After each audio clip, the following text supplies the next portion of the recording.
কোনোবাই মিছা অভিযোগ দিয়াৰ কাৰণে সমাজত আপোনাৰ যদি সন্মানহানি হয় তাক কোৱা হ'ব ডিফামেশ্যন তথা মানহানি। ডিফামেশ্যন তথা মানহানি দুই ধৰণে হ'ব পাৰে।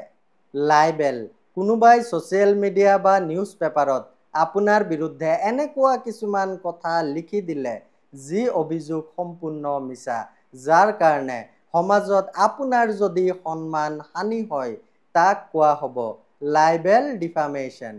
স্লেণ্ডাৰ, কোনোবাই আপোনাৰ বিৰুদ্ধে এনেকুৱা স্পিচ বা ভিডিঅ' দিলে য'ত আপোনাৰ ওপৰত মিছা অভিযোগ দিয়া হৈছে তাক কোৱা হ'ব স্লেণ্ডাৰ ডিফামেশ্যন।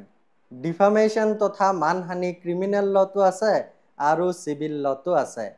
ক্ৰিমিনেল ল'ত ডিফামেশ্যন তথা মানহানি কেছ তেওঁহে কৰিব পাৰিব যাৰ লগত ডিফামেশ্যন তথা মানহানি হৈছে। ডিফামেশ্যন তথা মানহানি ছেকশ্যন 356 BNSত দিয়া হৈছে শাস্তি 2 বছৰলৈ কাৰাদণ্ড বা জৰিমনা বা দুয়োটাই বা সাময়িক সেৱাৰ সৈতে। দৰকাৰী ৰিল শ্বেয়াৰ কৰিব। এনেকুৱা আপডেটৰ কাৰণে মোক ফ'ল' কৰিব। ধন্যবাদ।